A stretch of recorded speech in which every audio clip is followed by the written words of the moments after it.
Warriors Journal episode 3. Thank you. Today is the Warriors Journal episode 3, and today we are discussing hypertension in kidney transplant recipients, which is a very important topic because most of us experience hypertension after kidney transplant.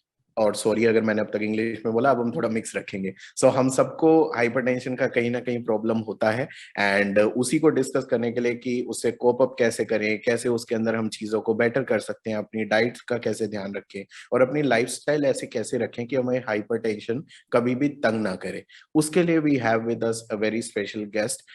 We have doctor Preeti Meena, who is a nephrologist and assistant professor in AIIMS Bhubaneswar. Thank you so much, Dr. Preeti. Welcome to Kidney Warriors. And today we are going to discuss a very important topic. And आपके जो inputs हैं, I hope वो सबको help करेंगे. And over to you, ma'am. Hello everyone, I am doctor Preeti Meena. जैसे doctor हर्षित ने बताया, मैं अभी एम्स भुवनेश्वर में काम कर रही हूँ as a nephrologist and assistant professor. So should I share my screen now? We start. Yes, please. Yeah.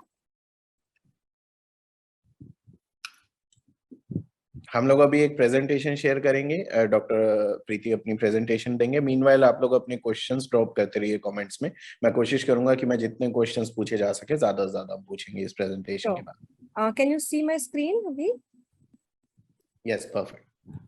तो इससे पहले कि हम आगे जाएं कि हाइपरटेंशन क्या है, कैसे, सबसे पहले आपको बताना चाहूंगी किडनी ट्रांसप्लांट पेशेंट्स के अंदर जो भी कार्डियक चीजें होती हैं, जैसे स्ट्रोक हुआ, हार्ट अटैक हुआ, कार्डियोवास्कुलर कॉजेस का हाइपरटेंशन बहुत बहुत इंपॉर्टेंट कारण है.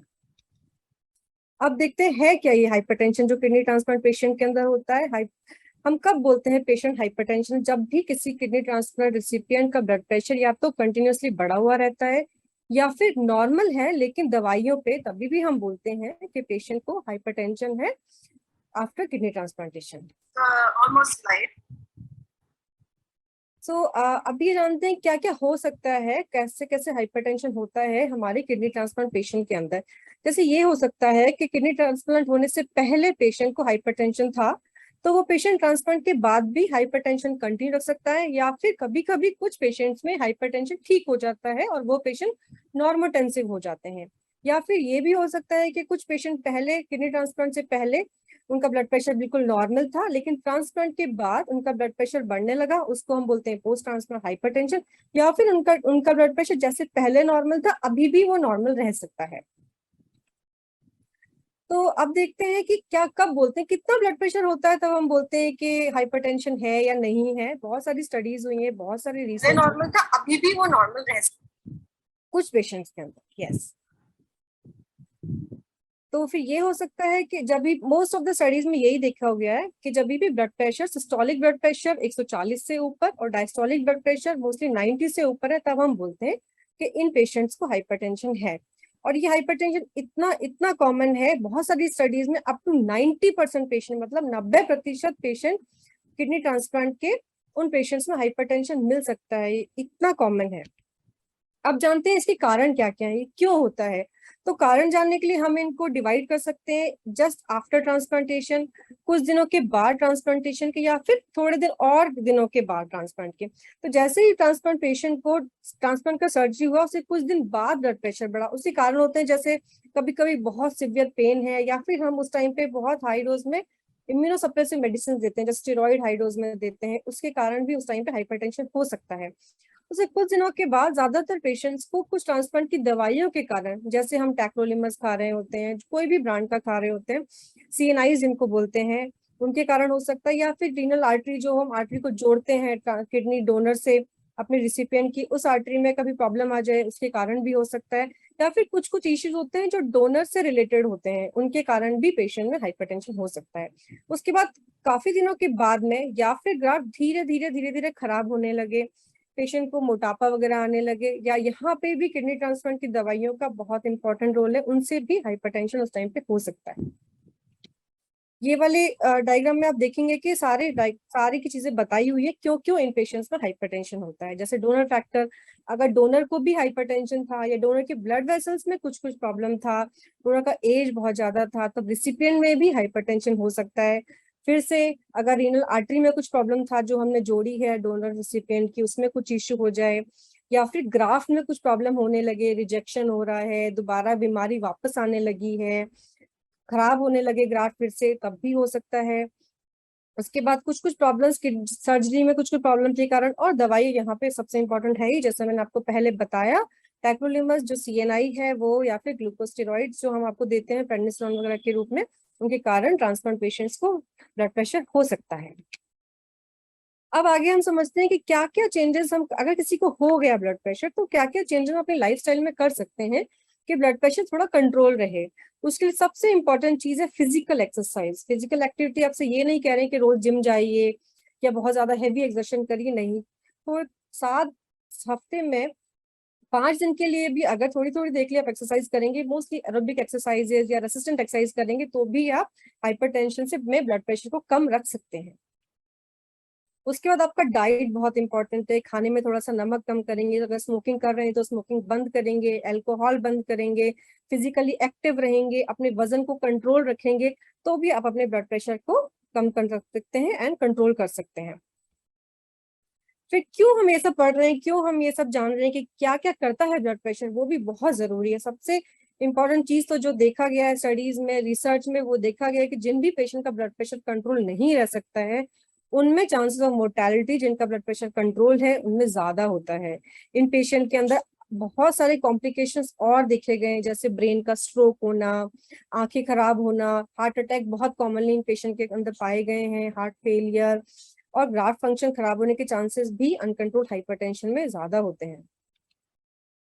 अब जानते हैं दवाइयों के बारे में। बहुत सारी तरह की दवाई हैं, वो आपको आपके डॉक्टर प्रिस्क्राइब करते होंगे। इसमें बहुत सारी क्लासेस हैं, जैसे calcium channel blockers, RAS inhibitors, beta blockers, वो आप खा ही रहे होंगे। हाँ, थोड़ा दवाई आपको ज्यादा खानी पड़ती है। ट्रांसप्लांट दवाइयों के अलावा ये दवाई भी आपको ब्लड प्रेशर के टाइम पे खानी पड़ती है। और जितनी भी गाइडलाइन में बताया, मोस्टली गाइडलाइंस में यही बताया है कि ब्लड प्रेशर हमको 130 डिवाइड बाई 80 से आपको नीचे रखना पड़ता है, बहुत जरूरी है। अब क्यों जरूरी है ब्लड प्रेशर की दवाई खाना, क्या इंपॉर्टेंस है उसका। जब भी आप कोई भी दवाई ट्रांसप्लांट पेशेंट खाता है, तो ये ध्यान रखना पड़ता है कि उन दवाइयों का ट्रांसप्लांट की दवाई से कोई इंटरेक्शन जरूर होता है, वो देखना है। वो आपके डॉक्टर जब भी आपको दवाई प्रिस्क्राइब करते हैं, वो बताते हैं।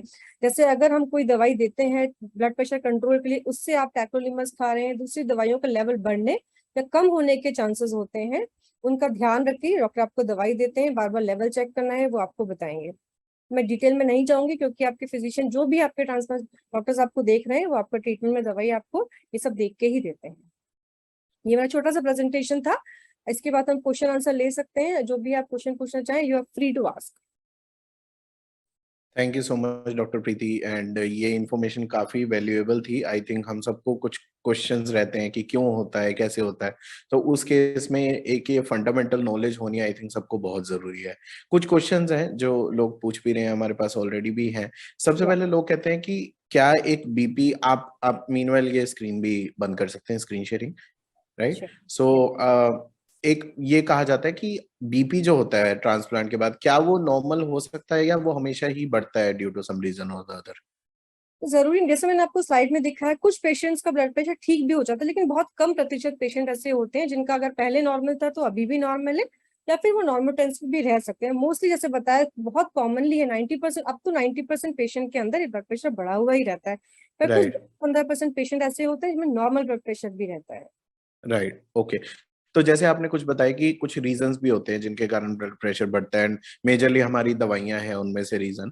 तो अभी किसी ने क्वेश्चन पूछा कि उनका ट्रांसप्लांट जैसे मार्च 2022 में ही हुआ है, तो अभी तो उनका ज्यादा ही होगा blood pressure due to steroids या जो भी है। तो मेन वो कह रहे हैं कि is it blood related to pressure हुआ है, अभी तो 2 साल हो गए हैं, राइट? मार्च 2022?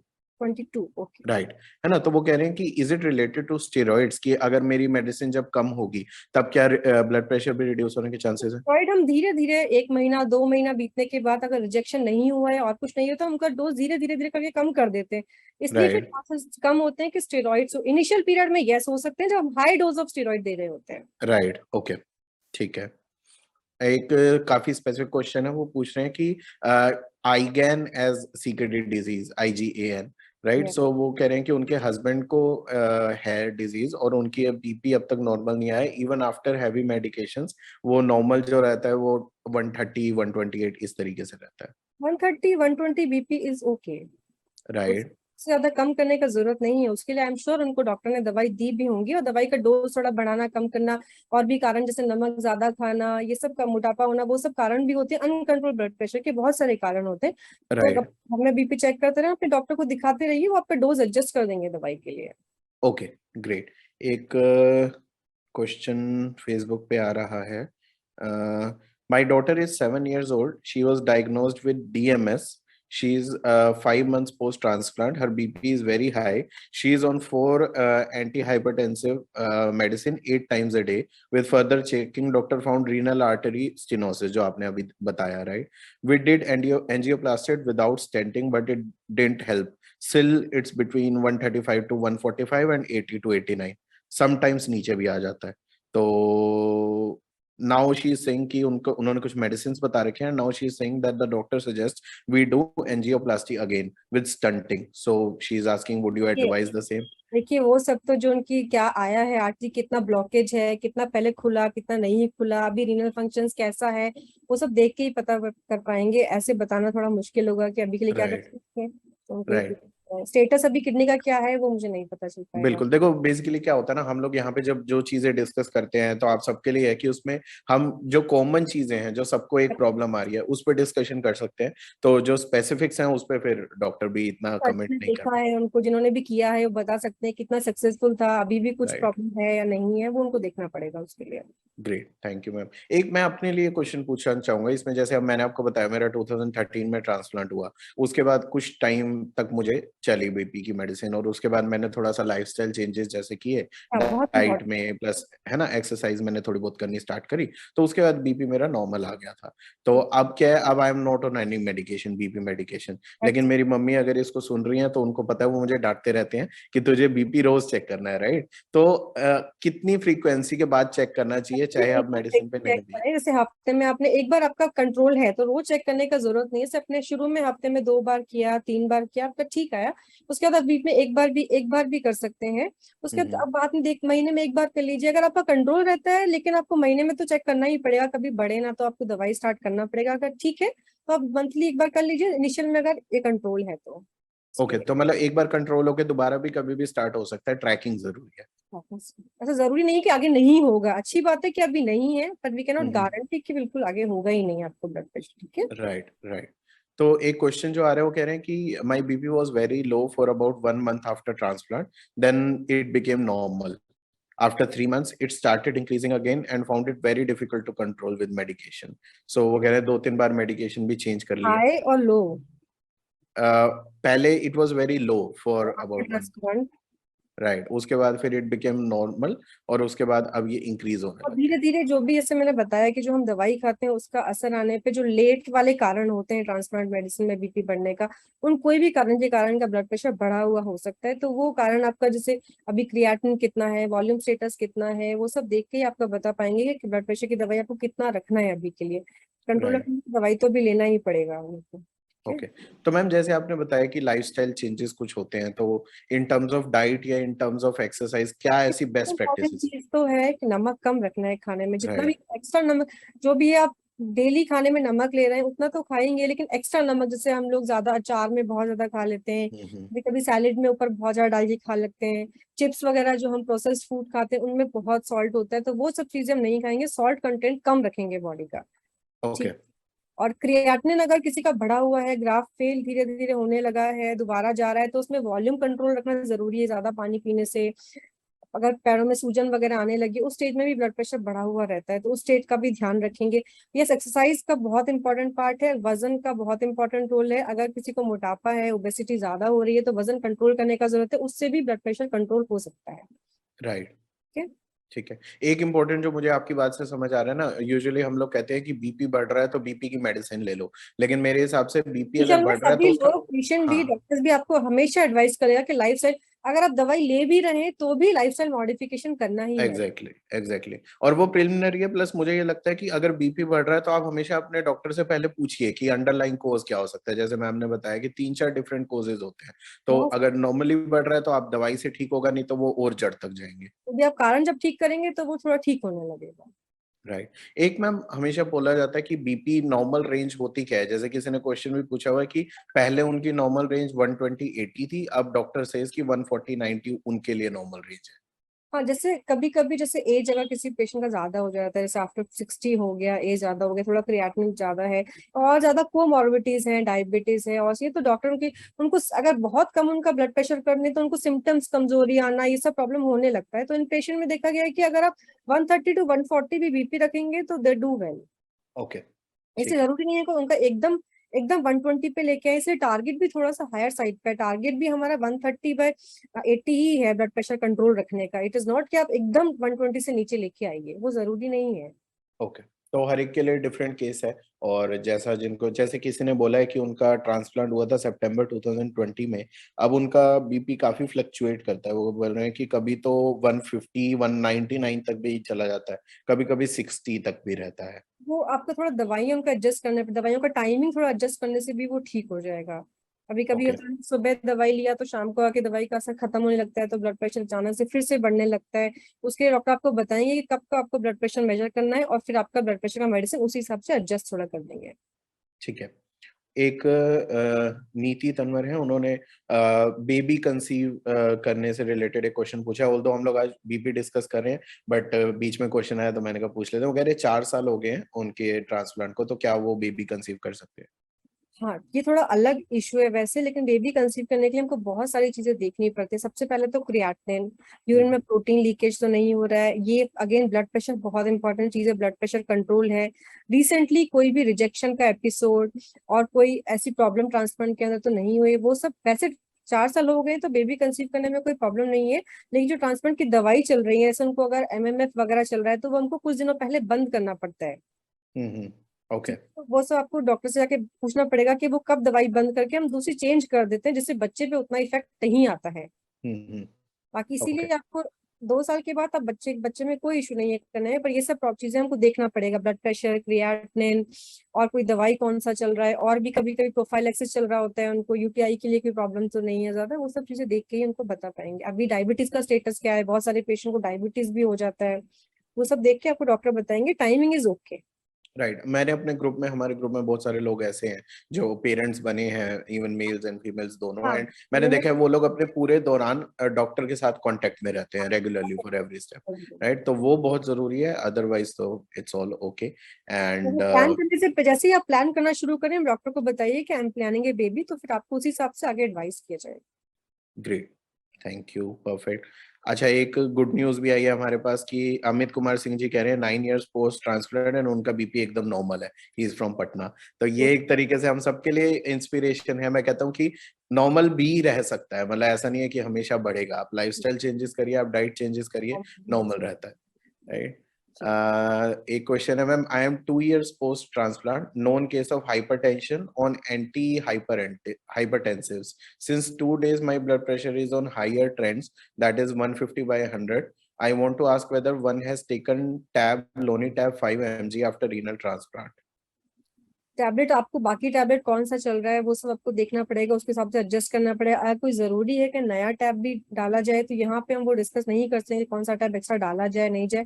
जो भी Okay. आपको फिजिशियन देख रहे हैं वही आपको बता पाएंगे कि आगे टैब डाल, कि हो सकता है उन्होंने पहले कोई और दूसरी टैबलेट डाल रखी है, उसका डोज उनको ऊपर करना हो। Right. Okay.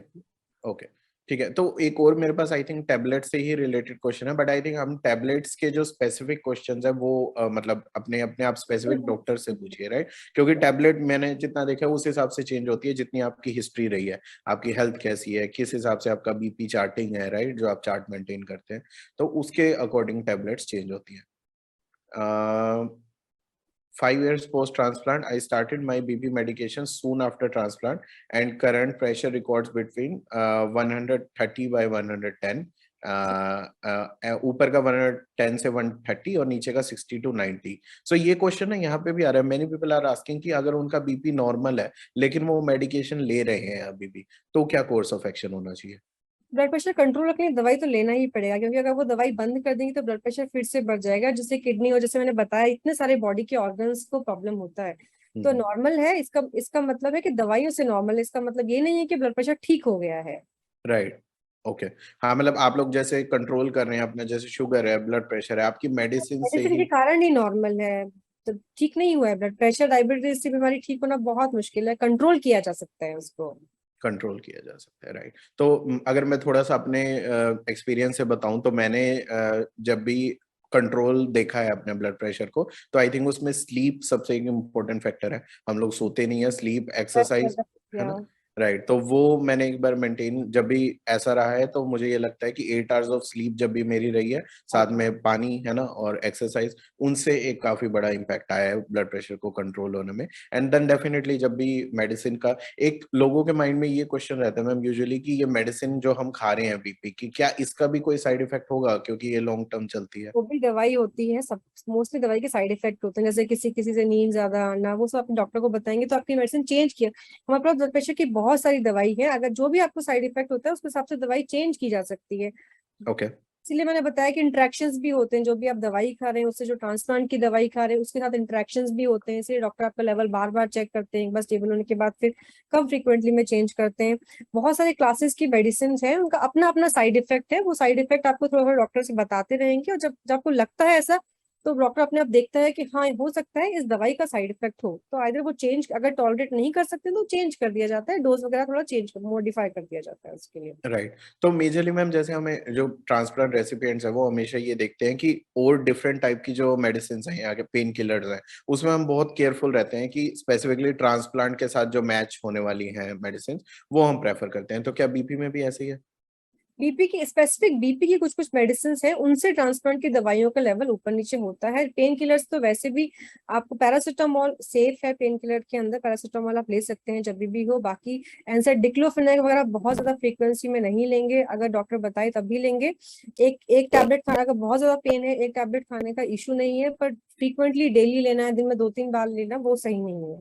पैरासिटामोल थोड़ा सेफ है, लेकिन बाकी जो भी पेन हो रहा है उसका कारण ठीक करेंगे तो पेन किलर की जरूरत भी आपको कम हो जाएगी। राइट। और मतलब ब्लड प्रेशर में भी ये है, ब्लड प्रेशर मेडिसिन जो है वो सब मतलब देख के लेनी है कि किडनी ट्रांसप्लांट के साथ कौन सी मैचिंग हो रही है। Right, okay, perfect. एंड इसके अलावा हमारे पास और भी क्वेश्चंस आ रहे हैं, एंड मोस्टली दवाइयों से रिलेटेड क्वेश्चन है। And let me ask, I am 4 year post kidney transplant. I am taking T Silacar 10 mg 10 a.m. and 10 p.m. and T Telma 80 mg at 11:30 a.m. My BP is still high. Is that taking T Silacar morning 6 a.m. is good to reduce BP? देखिए मैं पहले ही बता चुकी हूँ, हाँ, prescription medicine, कभी change नहीं करेंगे, राइट, प्रिस्क्रिप्शन आपका ब्लड प्रेशर मॉनिटर करने के बाद उसके बाद ही चेंज हो पाएगा। It's not good right, prescription है।